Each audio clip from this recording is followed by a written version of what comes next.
ஒரே நாடு ஒரே தேர்தல் மசோதா மக்களவையில் தாக்கல் செய்யப்பட்டிருக்கிறது. இந்த மசோதாவை ஜேபிசி எனப்படும் நாடாளுமன்ற கூட்டுக்குழு பரிசீலனைக்கு அனுப்ப மத்திய சட்ட அமைச்சர் அர்ஜுன் ராம் மேக்வால் பரிந்துரை செய்திருக்கிறார். இந்த திட்டம் நிறைவேற்றுவதற்கு உரிய பலத்தை பாஜக பெற்றுள்ளதா என்பதை பார்ப்போம். கடந்த 2019 ஆண்டு சுதந்திர தின உரையின் போது ஒரே நாடு ஒரே தேர்தல் திட்டத்தை பிரதமர் நரேந்திர மோடி முன்மொழிந்தார். இந்த திட்டத்தை ஆய்வு செய்ய முன்னாள் குடியரசுத் தலைவர் ராம்நாத் கோவிந்த் தலைமையில் கடந்த ஆண்டு செப்டம்பரில் உயர்நிலை குழு அமைக்கப்பட்டது. இந்த குழு பல்வேறு கட்ட ஆய்வுகளை நடத்தி கடந்த மார்ச் மாதம் குடியரசுத் தலைவர் திரௌபதி முர்முவிடம் 18,000 பக்கங்கள் கொண்ட அறிக்கையை சமர்ப்பித்தது. இதை அடிப்படையாக வைத்து ஒரே நாடு ஒரே தேர்தல் மசோதா வரையறுக்கப்பட்டது. இந்த மசோதாவுக்கு மத்திய அமைச்சரவை சமீபத்தில் ஒப்புதல் அளித்தது. இதைத் தொடர்ந்து மத்திய சட்டத்துறை அமைச்சர் அர்ஜுன் ராம் மேக்வால் ஒரே நாடு ஒரே தேர்தல் மசோதாவை மக்களவையில் செவ்வாய்க்கிழமை அறிமுகம் செய்தார். அரசியல் அமைப்பு சட்டத்தில் திருத்தம் செய்யும் வகையில் மக்களவை, சட்டப்பேரவை தொடர்பாக ஒரு மசோதாவும் யூனியன் பிரதேசங்கள் தொடர்பாக ஒரு மசோதாவும் அறிமுகம் செய்யப்பட்டன. இதற்கு எதிர்க்கட்சி எம்பிகள் கடும் எதிர்ப்பு தெரிவித்தனர். ஒரே நாடு ஒரே தேர்தல் மசோதாவை மக்களவையில் தாக்கல் செய்யக்கூடாது என்று காங்கிரஸ், சமாஜ்வாதி, திமுக, திரிணாமுல் காங்கிரஸ் எம்பிகள் கோஷமிட்டனர்.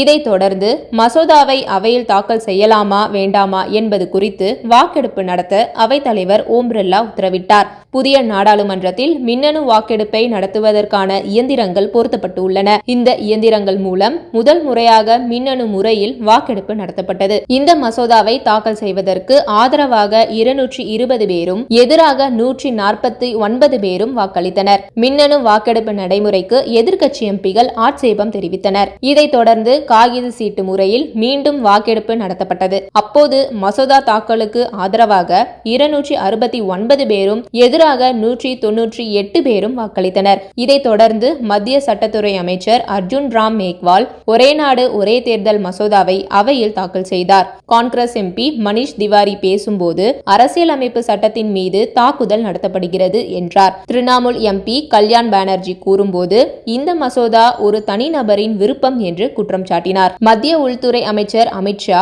ஒரே நாடு ஒரே தேர்தல் மசோதா குறித்து மத்திய அமைச்சரவையில் விவாதிக்கப்பட்ட போது இந்த மசோதாவை நாடாளுமன்ற கூட்டுக்குழுவுக்கு அனுப்ப வேண்டும் என்று பிரதமர் நரேந்திர மோடி ஆலோசனை வழங்கினார்.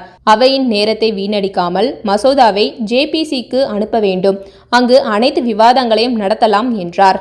இதைத் தொடர்ந்து மத்திய சட்ட அமைச்சர் அர்ஜுன் ராம் மேக்வால் ஒரே நாடு ஒரே தேர்தல் மசோதாவுக்காக ஜேபிசி அமைப்பதை முன்மொழிவதாக அறிவித்தார். அமைச்சரின் பரிந்துரையை அவைத்தலைவர் ஓம் பிர்லா ஏற்றுக்கொண்டார். இதன்படி ஒரே நாடு ஒரே தேர்தல் மசோதா ஜேபிசி பரிசீலனைக்கு அனுப்பப்படுகிறது. நாடாளுமன்ற வளாகத்தில் காங்கிரஸ் எம்பி பிரியங்கா காந்தி கூறும்போது ஒரே நாடு ஒரே தேர்தல் மசோதா சட்டவிரோதமானது, இது நாட்டின் கூட்டாட்சியை சீர்குலைக்கும். இந்த மசோதாவை காங்கிரஸ் மிக கடுமையாக எதிர்க்கும் என்று தெரிவித்தார். தமிழ்நாட்டை சேர்ந்த காங்கிரஸ் எம்பி மாணிக்கம் தாகூர் ஒரே நாடு ஒரே தேர்தல் மசோதாவை நிறைவேற்ற மக்களவையில் 1/2 ஆதரவு தேவை.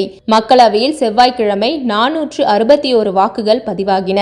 இதில் 1/2 ஆதரவை பெற 307 வாக்குகள் தேவை என்றார். பாஜக வட்டாரங்கள் கூறும்போது மக்களவையில் வாக்கெடுப்பு நடைபெற்ற போது சுமார் 20 பாஜக எம்பிகள் அவையில் இல்லை, அவர்களுக்கு நோட்டீஸ் அனுப்பப்பட்டுள்ளது என்று தெரிவித்தனர். இந்த மசோதா குறித்து அரசியல் நோக்கர்கள் கூறும்போது மக்களவையில் 543 எம்பிகள் உள்ளனர். இதில் 2/3 பெரும்பான்மை பெற 362 பேரின் ஆதரவு தேவை. ஆளும் தேசிய ஜனநாயக கூட்டணிக்கு தற்போது 293 எம்பிகள் மட்டுமே உள்ளனர். இதேபோல மாநிலங்களவையில் மொத்தம் உள்ள 245 எம்பிகளில் 3/2 பெரும்பான்மையை நிரூபிக்க 164 எம்பிகளின் ஆதரவு தேவை. ஆளும் என்டிஏவுக்கு 112 எம்பிகள் மட்டுமே உள்ளனர். இதன் காரணமாக அனைத்து கட்சிகளிடமும் கருத்தொற்றுமையை ஏற்படுத்த 31 எம்பிகளை கொண்ட ஜேபிசி பரிசீலனைக்கு மசோதா அனுப்பப்படுகிறது. இந்த குழு 90 நாட்களில் ஆய்வு செய்து அறிக்கை தாக்கல் செய்யும். தேவைப்பட்டால் காலக்கெடு நீடிக்கப்படும்.